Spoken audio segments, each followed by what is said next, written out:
All right, ladies and gentlemen of the press, welcome back. I know I've missed quite some time with you guys regarding the Giants game. That was not a very good turnout.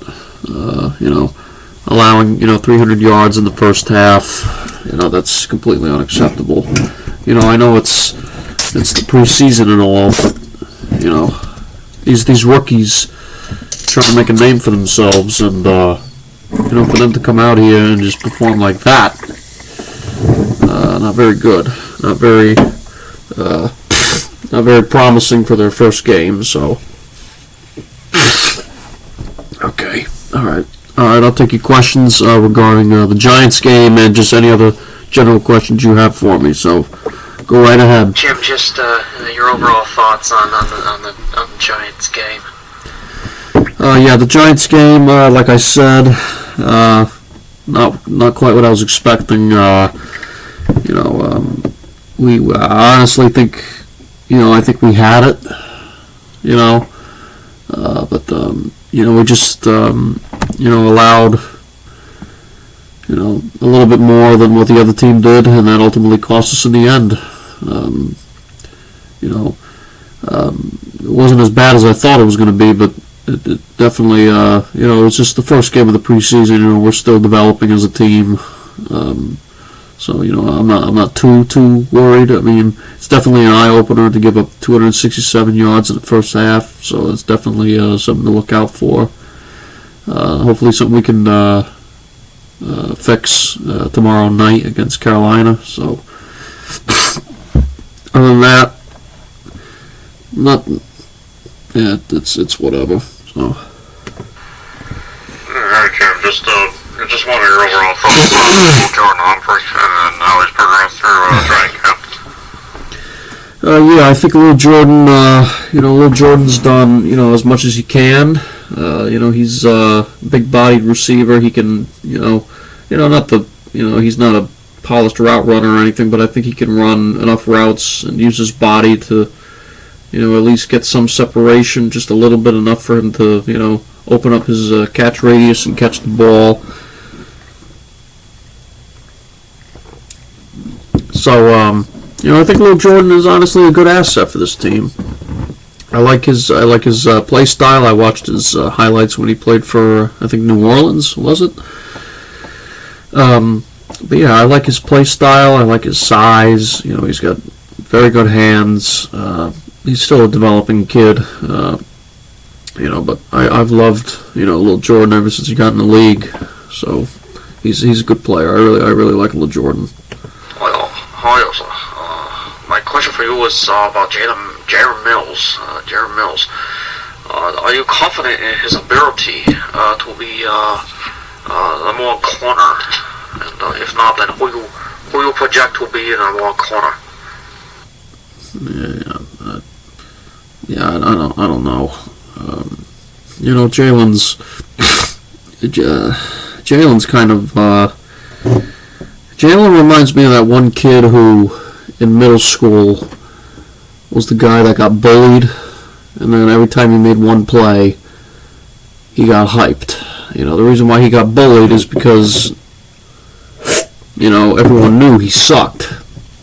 Because Jalen was kind of like a one-year wonder when he played for, maybe a two-year wonder when he played for Philly. Had one or 2 years that were, enough to look at. Now, last year, not so much. But ask the Cowboys. So ask the Chargers. Jalen's really tricky for me. I like his aggressiveness after the ball. I really do. I like his tenacity, but I don't like his technique. That's the thing. You can be tenacious as all hell, but if you don't have the right technique playing corner, you're going to get beat every time. And that's my really one concern with Jalen is his technique. So. And Hey, Coach. Hey, how you doing here? Hey, Mario, how are My you? question for you, Jim, is, Terrence Mitchell. He's usually, when you don't hear about corners in training camp, usually means they're doing pretty good. So, we haven't heard much from Terrence. So how do you think he's doing in camp? Yeah, Terrence, in training camp, he's been doing very well. As far as what he's been doing on the field against opponents, that's another story. Hopefully Terrence can continue to develop within this, team. It's his first year with this team. He's, all of the players got a long way to go. So, all the newcomers, at least, guys like, Terrence, players like Henry, guys like Mac Wilson, even the newcomers who were still here last year, but they're still developing in the system. Guys like Devon, and even some of the new young kids. Guys like Marcus and Jack and Janu and Hunter and all these other guys. So it's a developmental process for everybody. But with Terrence, Terrence has been doing well in training camp. That's one thing. But if I can see a little bit more out of him in some gameplay scenarios, then we'll start talking about Terrence. Hi, Jim. How you doing? Hi, Doctor. How you doing? Good, yeah. So my question for you was about, we're down 2 corners already. Malcolm out with a hip injury. Jawan with a shoulder injury. So, what do you do from here? You're already down 2 corners. What do you think we should do from here? Yeah, well, it's a very good question. We've seen Jack, turn a lot of heads in camp. Maybe he'll be, the number 3 or the number 4. I don't know, but right now I'm looking at Terrence and Jalen 1 and 2, and then Jonathan in the slot. But how Bill is. He doesn't know what the hell number 1 corner means. He doesn't get it. So that's a problem too.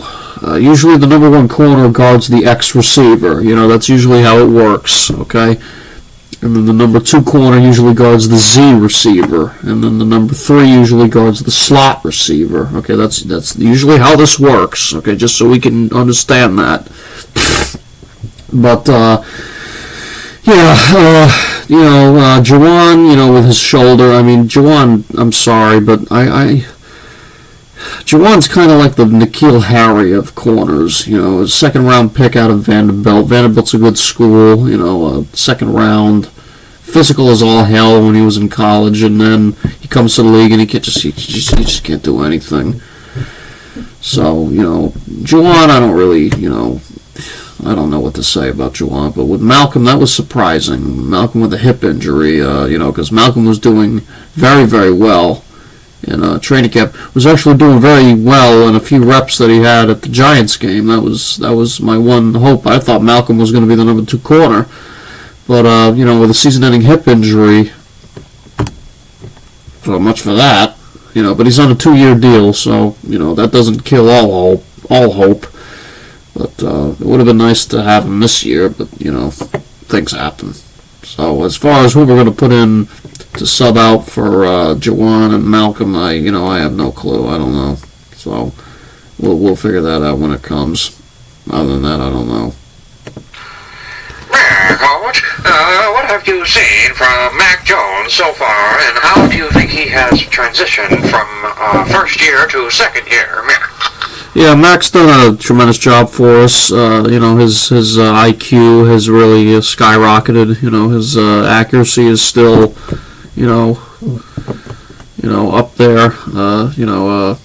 His maturity is incredible for a 2nd-year rookie, or when he was a rookie, his maturity was still great. And those couple fights that we had with the Panthers recently, he's trying to sort everything out. So he's a good kid. Sorry guys, I'm still recovering from this cold here. Yeah, but he's Mac's our quarterback, and I trust him 100%, and he's delivered in tough situations. So I trust Mac. He's just a hell of a job for us. Very lucky to have him. Very happy to have him. Hi, Coach. Hi, Mr. Chang. How are you? I'm good. My question for you is about Taekwon Sultan. And do you think he could potentially be a Z receiver? Yeah, Taekwon. Taekwon's. He's worked very, very hard. He's tried to finesse his footwork with his route running. He's done substantially much better with his footwork off the line, try to get off press. As far as him being a Z receiver, I don't know. I'd have to, right now, that's something I would definitely do. I would definitely put, Devontae at X and then put Taekwon at Z. But I'm not Bill, so I don't know what Bill's gonna do. But Taekwon's special. I like his speed. His speed is really what gets me. His route running could use a little bit of work, but his speed is really what gets us. And I think a few crossing routes for him would really utilize his speed to its full potential, because there's no real technique to run a crossing route. You're just running across the field. There's no route technician stuff there's no route mechanics with a crossing route. You're just running horizontally across the field. So, but what do I know, right? But I like Taekwon. He's done a great job for us. Hi, Jim. How are you? Hi, Melissa. How are you? So my question for you is about Devontae Parker. He's not a very good separation guy, but, his 50-50 balls, he said in an interview a few days ago that they're more like 80-20 for him. So we just wanted your thoughts on that. Yeah, well, if I can see one snap out of Devontae, I'll make that decision. Again, these players have a knack for performing so well in training camp, but when the shit hits the fan in the game, they do nothing. So, with Devontae, as long as he can stay healthy, I need to see. Maybe they'll put him on the field on, tomorrow night. I don't know. But I need to see something out of Devontae in a game before I can really determine whether if he's, an 80-20 receiver. So, I'm not saying he is. I just said I haven't seen anything. There's a big difference. Hey, how you doing? Hi, how you doing? Yeah, so, my question for you is about Cole Strange, and how do you think he's been doing through camp, along with Yannick Kachust, just how they've been working together through camp? Yeah, well, Cole and Yadney. Yadney had his best game last week against New York. As far as Cole, I'm sorry to tell you this, but one of the things I've noticed about Cole, one of the things I notice that he likes to do is complain. He says, it's, good practice, but it's hard, it's hard. It's supposed to be hard, you fucking idiots. It's the NFL, you tards.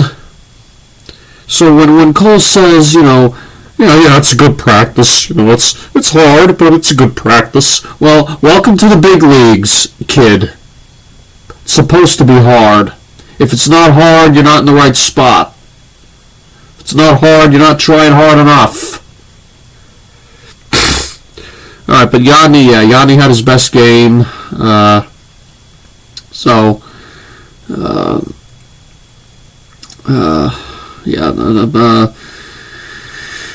Rodney is a third-round pick, which I didn't even know until recently, and he's already been in the league, I think, for 2 years. So, Yadney's a third-round pick, and I had no clue.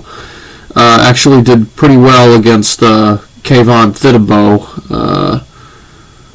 Thibodeau, again, the defensive, the outside linebacker for New York, did a pretty good job shutting him down. Not to get me wrong, but Kayvon definitely lit us up in that game. But also, I want to just point out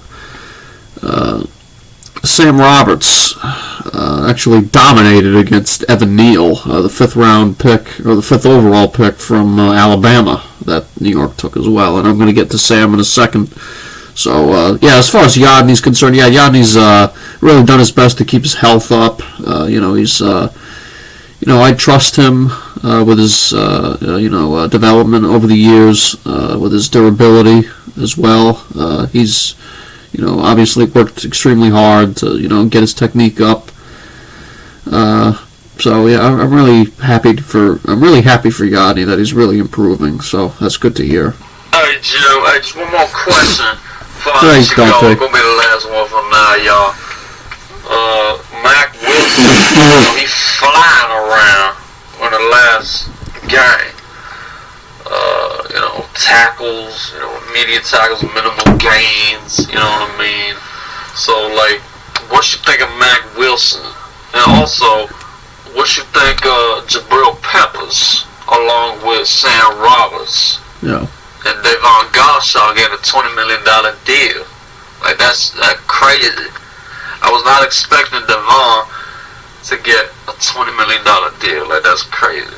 I just want your thoughts on that. Okay. Well, I think that the two stars on this defense, I think, are going to be Mac and Jabril. Mac Wilson in the last game was just completely flying all over the field. Especially with the young talent. Cam McGrone. Cam was doing a good job. But Mac really stood out a lot. Mac is just, wow, are the Browns stupid or what? Giving up Mac Wilson. I think he was, I don't know what round pick he was, but Winovich, I think, was a third, or I think it was a 3rd round pick from Michigan. And Mac went to Alabama. So, Bill loves his Alabama kids, and so do I. Alabama's probably the best defensive place you could go to, unless if you're Cyrus Jones. But, Mac, I'm really, really happy to see Mac. Really happy that we have him. He's an incredible player, athletic as all hell. And then Jabril, Jesus Christ. Jabril is special. He's not Ed Reed or anything, but he's one of those guys that we can use, down in the box, for run stopping or, sacks maybe. But Jabril and Mac I really like. But, as far as who they're going to put on the field for the safeties, it's going to be Devin and Kyle, most likely. But for the middle, it might be Mac and Jawan Bentley. So I don't know, but that would be my guess. And then Jabril and Mac could alternate reps maybe. I don't know, but we'll get to that when it happens. All right. Thank you for your questions, everyone. Obviously, we got a big game tomorrow against Carolina. Carolina's a good team. They got a lot of different skill set players. Brian on the edge, Baker. DJ, incredible, really good receiver, really underrated, I think. Obviously McCaffrey is a superstar in the backfield. Defensively, Steph, we got a little history with Steph. Dante Jackson's another good corner, so they got 2 solid corners on the outside. I think J.C. Horn, is on the Panthers. Correct me if I'm wrong. But I think J.C., not our J.C., who we fucking sent off to Los Angeles, but the other J.C., Jesus Christ. But, the Panthers, I think, are going to be a sleeper team in the NFC South, as long as they can get their quarterback situation taken care of. But, I got a lot of respect for Matt Rule, when he was at Temple, did a lot of good things. This is according to Bill, by the way. But Matt Rule is he's no slouch. He's a really good coach. Matt Rule is definitely the right coach for Carolina, but Carolina's a good team. They got a lot of skilled players on that team. So, all right. Thank you very much, people of the press. Thank you very much. I'll try to keep up with these videos, with these press conferences. If you'd like to settle a press conference tomorrow night or maybe tomorrow morning, just letting you know I will miss the first quarter due to work. So hopefully that's not too big of an issue, but we'll see what happens. All right. Thank you very much. Thank you very much, people of the press. Thank you. Thank you very much. Good to be back on the team, huh? Good to be back on the team. Stephanie, Tim, good to see you guys. Dante, good to see you, man.